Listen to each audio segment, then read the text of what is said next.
Coucou les amis, c'est Sandra, j'espère que vous allez bien aujourd'hui, j'espère que vous êtes en pleine forme, j'espère que vous avez mangé votre crapaud matinal, c'est-à-dire que vous avez fait cette chose difficile, challengeante, qui vous demande un effort, que vous n'avez pas envie de faire, mais que vous faites quand même dès le matin.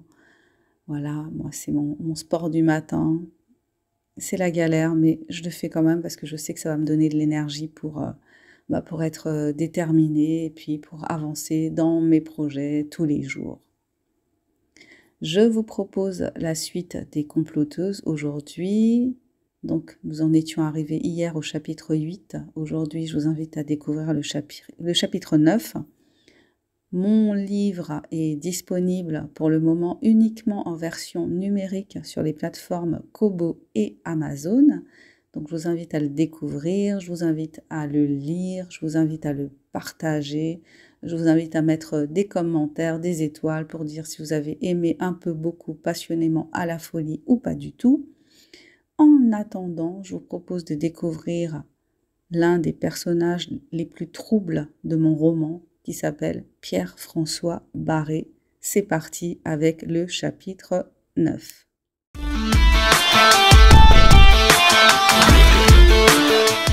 Chapitre 9. La bague.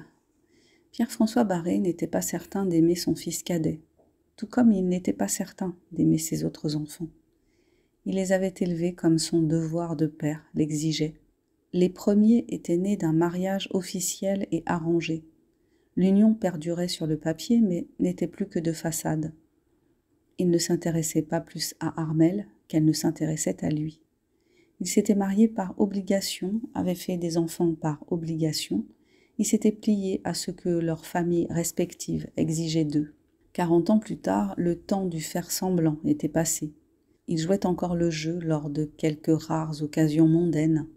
Armelle, qu'il avait toujours soupçonné d'être une lesbienne contrariée, vu l'enthousiasme simulé qu'elle mettait à lui ouvrir ses cuisses, filait depuis une vingtaine d'années un discret amour avec une artiste qui, selon lui, produisait ce que l'art contemporain pouvait faire de pire, du néant, du creux enrobé de sanglant et de soi-disant pervers, à vomir.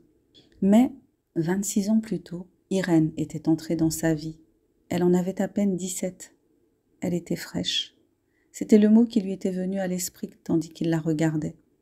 Si une pluie d'été baptisant une plage de sable brûlant avait pu s'incarner, elle aurait pris l'apparence d'Irène, son allure virginale, son air innocent, tellement sincère qu'il en était presque effrayant. Dans ses grands yeux bleus, on ne lisait que confiance. Elle faisait partie du programme que quelqu'un de la DRH avait jugé bon de mettre en place afin de le brandir quand les médias évoqueraient le non-respect de certaines normes environnementales et les profits indécents que le groupe réalisait en se moquant éperdument du droit du travail dans plusieurs pays du monde.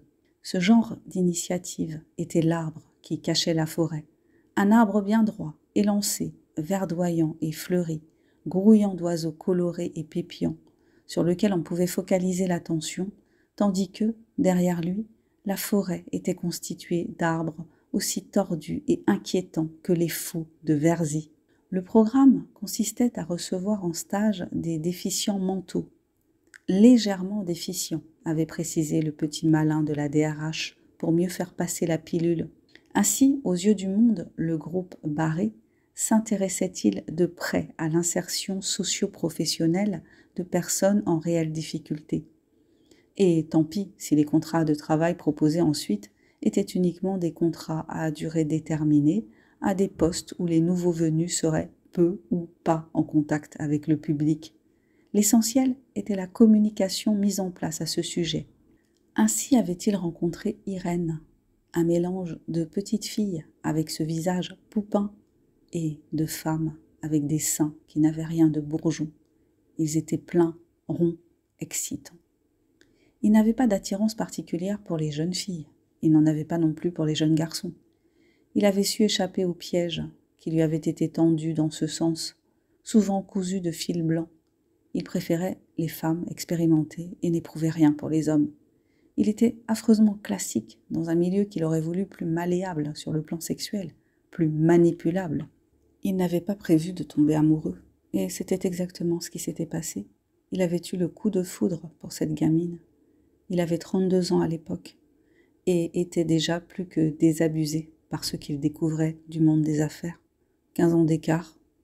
Elle avait dépassé l'âge de la maturité sexuelle, certes, mais vu son handicap, était-elle considérée comme capable de discernement dans le choix d'un partenaire? C'était elle qui était venue vers lui. Elle qui, la première, lui avait offert ses jolies lèvres, et il avait hésité.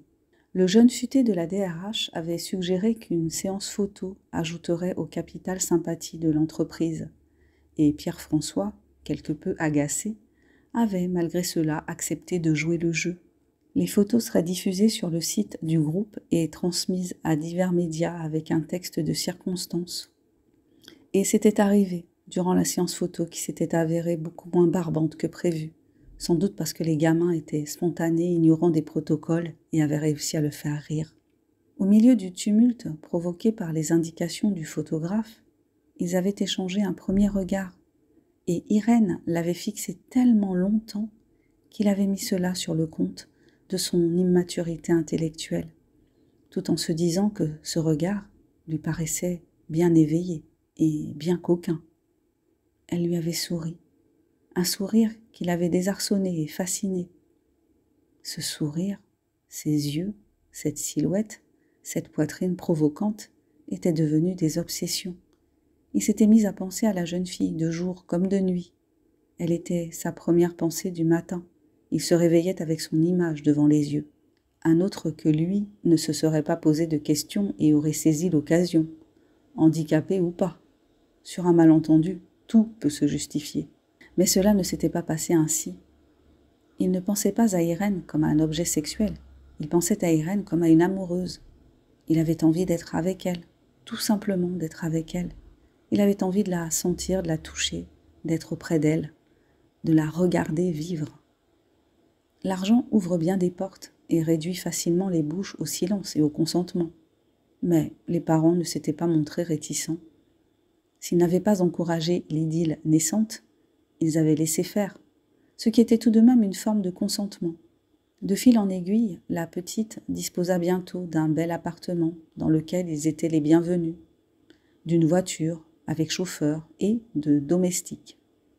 Pierre-François Barré n'avait jamais un geste déplacé devant eux et regardait leur fille avec un regard énamouré qui semblait sincère.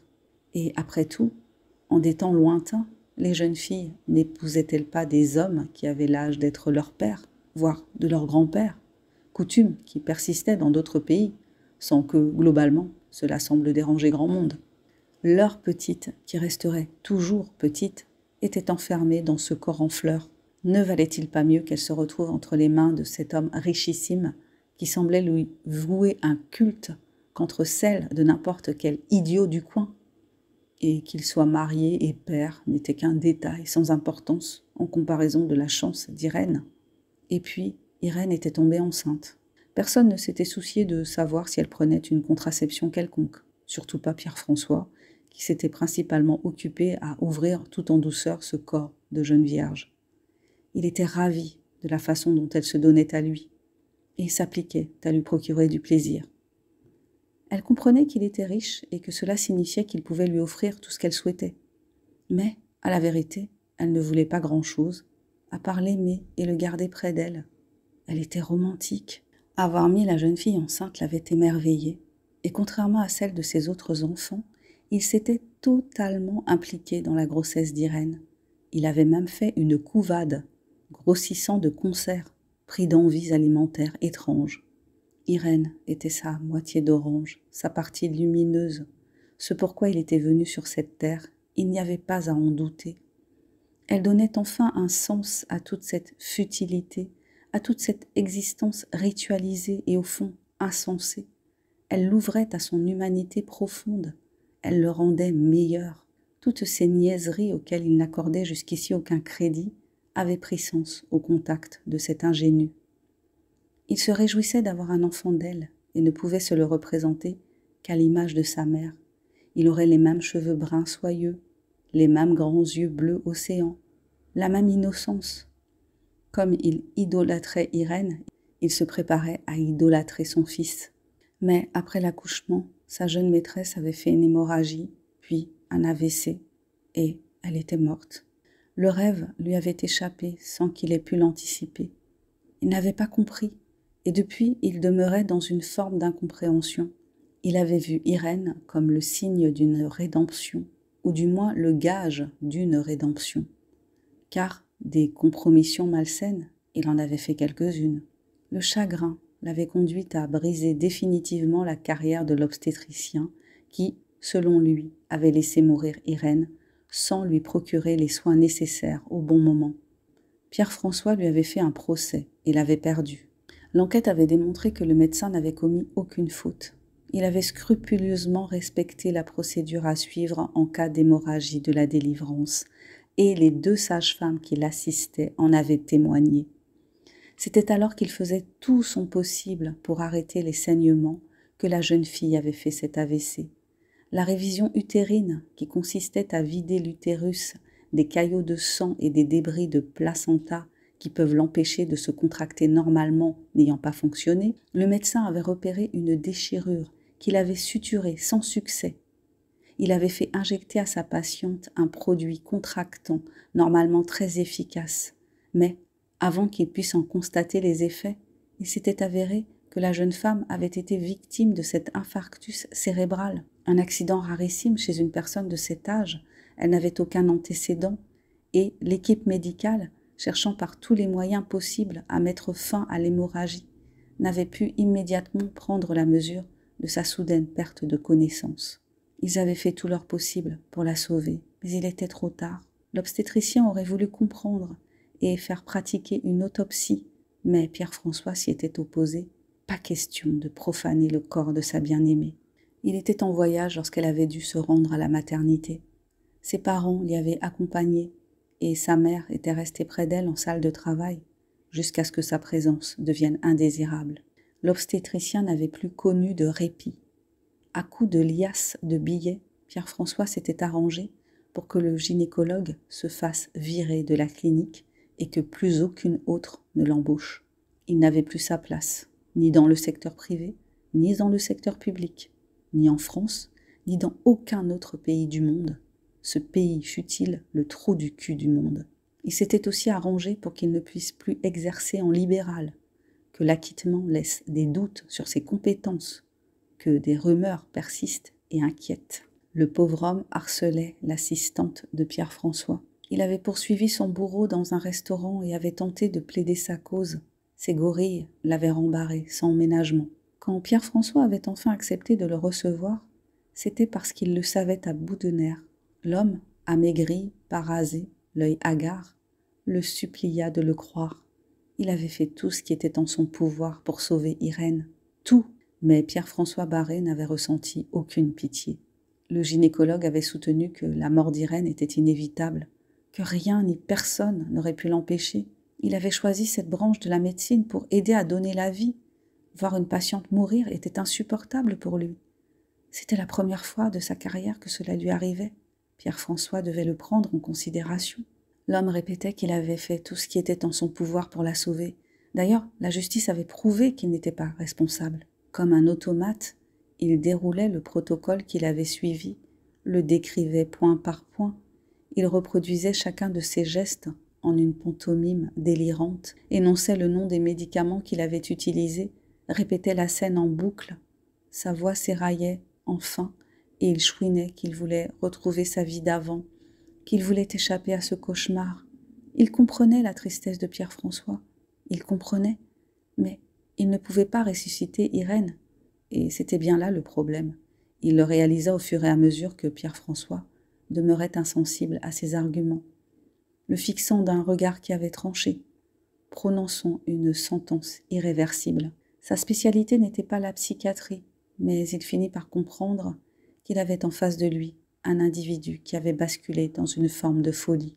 Pierre-François aurait aimé le tuer à main nue, mais il évitait de se salir. Il préférait déléguer. Alors, il s'était contenté de le regarder se donner la mort.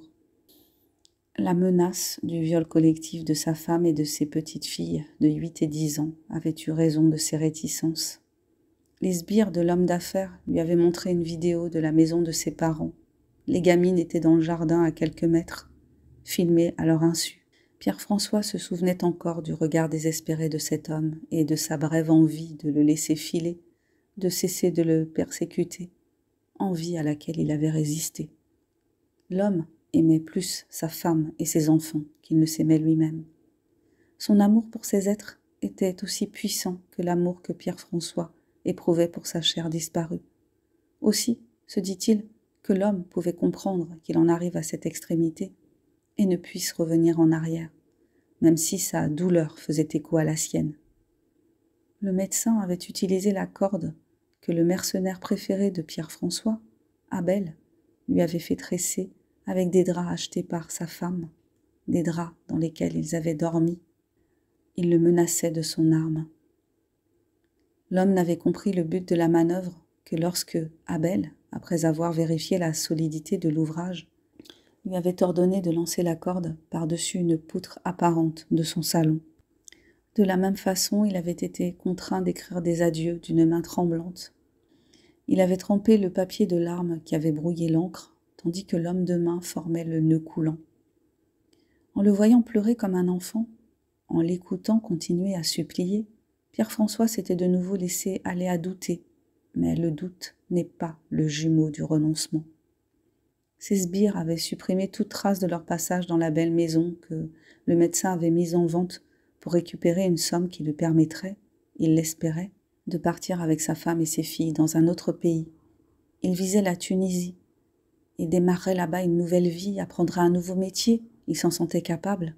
Pierre-François se souvenait de la façon dont son visage était devenu exsangue quand il avait dû visionner d'abominables vidéos de viol d'enfants, des snuff movies, en guise de piqûre de rappel. C'était cela qu'il avait décidé à grimper sur le tabouret et à passer le nœud coulant autour de son cou. Il avait alors cessé de pleurer, était redevenu digne. Il les avait regardés un par un. Abel, au crâne rasé, au visage d'ange barré d'une cicatrice sur la joue droite, dont les costumes noirs devaient être faits sur mesure, tant sa carrure était particulière. À Tom, à la figure anguleuse, au corps long et sec, puis Pierre-François. Il avait craché, il les avait maudits, eux et toute leur famille, jusqu'à la dernière génération. Depuis Irène, plus rien n'avait mis le cœur de Pierre-François en émoi. L'innocence d'Irène, que, dans son dos, certains appelaient la simplette, mais qu'importe. Cette innocence l'avait fait chavirer. Elle avait été naïve, soumise et douce, vertu qu'il n'avait pas, jusqu'alors, trouvée réunie en une même femme. Il n'en avait pas abusé, lui semblait-il. Elle avait vécu dans l'ignorance de ce qu'il était capable de faire. Elle avait de lui une vision irréelle. Elle l'aimait, mais pas pour son argent. Elle l'aimait pour ce qu'il était et pour le lien inattendu qui les unissait. Pour elle, l'argent n'était que du papier, des lignes de code qui permettaient d'en user de manière immatérielle. Un moyen, pas une fin. Son corps lui manquait, ses rondeurs, sa fermeté, sa souplesse, sa docilité. Il pensait à Irène quand Estelle Muir était entrée dans son bureau. Irène était constamment dans un coin de son esprit, prenant une place ténue quand il était au travail, plus importante en privé. Il se demandait souvent s'il n'aurait pas dû faire cryogéniser son corps avec l'espoir fou que l'on puisse la ramener un jour à la vie. Il espérait ne pas regretter de ne pas l'avoir fait. Estelle Muir était la première fille qui prenait rendez-vous avec lui à la suite des agissements de son fils. Il avait 6 enfants, 6, le chiffre qui dominait sa vie depuis son enfance. Il soupira en faisant tourner la chevalière en argent autour du petit doigt de sa main droite. Elle était ornée d'une gravure identique au dessin découvert par Estelle sur les cartes qui accompagnaient les bouquets de fleurs qu'elle recevait.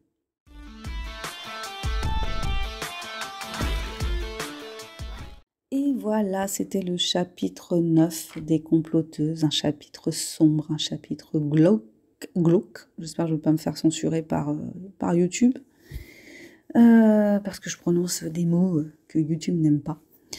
Écoutez, j'espère que ça vous a plu, j'espère que ça vous a donné envie de découvrir la suite. Donc, je vous rappelle que Le roman est disponible dans sa totalité sur les plateformes Kobo et Amazon en version numérique. Vous avez les liens juste en dessous.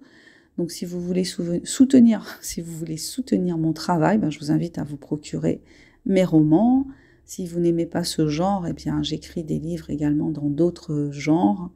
La comédie, des comédies romantiques, de la science-fiction, un thriller psychologique, des nouvelles fantastiques.